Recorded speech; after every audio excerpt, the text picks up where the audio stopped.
que tudo que é muito bom é horrível? E por que o que é horrível acaba sendo muito bom? Então, Rafinha, aí tem uma questão importante, né? Chocolate não foi Deus que criou. Realmente, eu acho que não. Então, né? Começa por aí. Adão e Eva, era uma pequena maçã, uma pera, um choquito. Não tinha nessa árvore. A questão é justamente essa. A gente tem ali na natureza alimentos que não têm hiper sabores. Não são alimentos hiper palatáveis. Uhum. E o homem, com sua total inteligência e sabedoria, que é o que a gente acredita que a gente tem, começou a construir esses sabores, né? A juntar ingredientes, a refinar alimentos para produzir esse hipersabor, essa hiperpalatabilidade.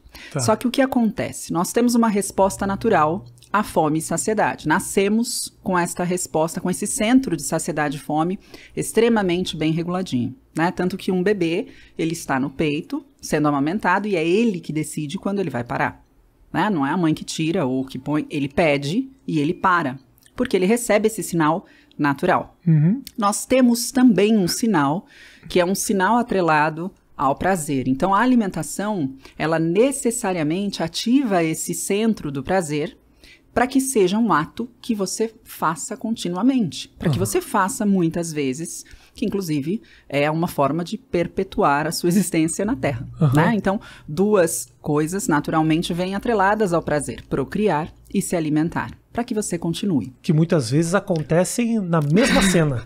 Pode ser que sim. Alimentação, sushi erótico, que para mim é o... Lá vai. É a combinação dos dois.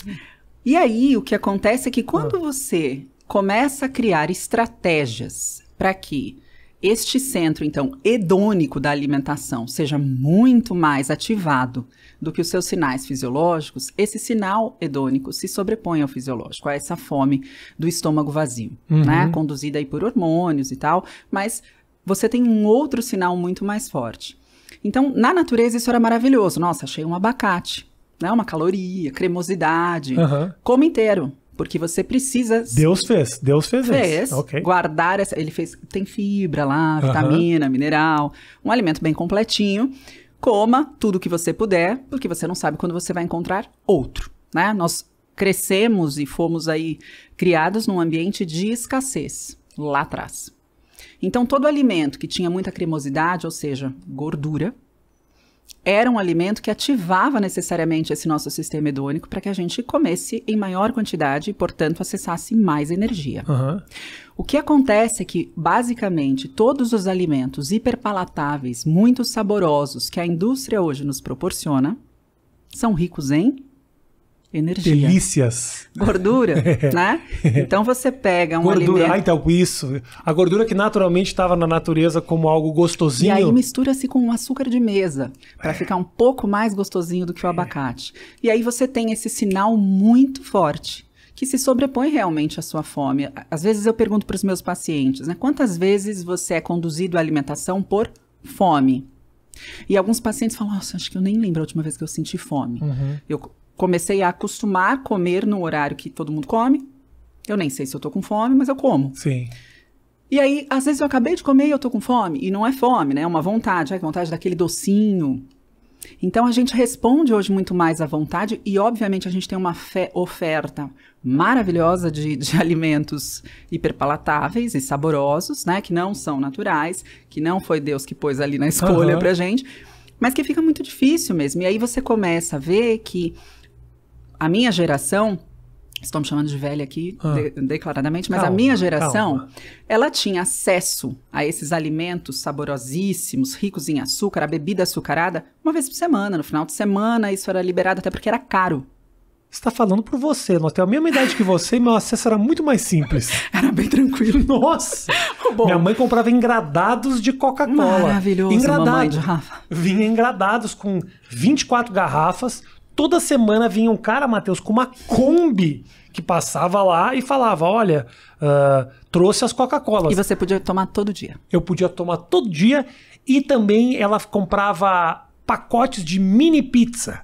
Agora eu entendi por que da pizza. É. Entendi agora o apelo hedônico da pizza sobre a sua pessoa. Olha que coisa louca, Roberta. Eu passei 1 ano praticamente comendo mini pizza e eu emagreci, você acredita? Que coisa, Rafa. Não vamos contar isso para as pessoas, porque isso não é. Não siga, não faça isso em casa. Péssimo exemplo. O resultado pode ser completamente oposto. Péssimo exemplo. A verdade, Rafa, é que você, e eu falo isso também, né? Você pode comer brigadeiro e emagrecer se você estiver promovendo um déficit calórico ao fim do seu dia, da sua semana, do seu mês.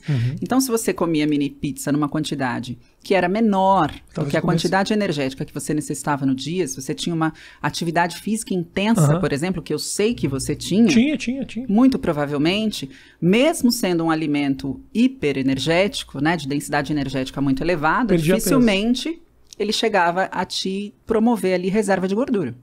Mas o que a gente vê hoje, e voltando ao fato de que eu não tinha, né, esses alimentos todo dia, a maior parte das pessoas não tinha acesso a esses alimentos de uma forma tão intensa e também não existia tanta variedade desses alimentos como existe agora, né? O que acontece é que essa nova geração acessa isso quando nasce, né? Com 1 ano ela já tem o alimento na caixinha que substitui a papinha, que substitui... E tudo isso tem hipersabor, tudo isso tem hiperpalatabilidade. Isso explica muito o que tem acontecido com a nossa geração, né? A obesidade infantil não era um problema de saúde pública. Hoje é. Interessante você falar essa palavra hiperpalatabilidade, porque é realmente isso, né? O que faz o cara virar um viciado, né? Porque a comida acaba sendo um vício, é essa recompensa, né? E aí, como é que você vai trocar essa recompensa maravilhosa? O vício não é na comida. Não existe vício alimentar. O alimento ele não é capaz de promover os sinais do que uma droga de abuso, por exemplo, faria. Mas o comportamento vicia. O prazer vicia. É difícil também, né, Roberta? Você,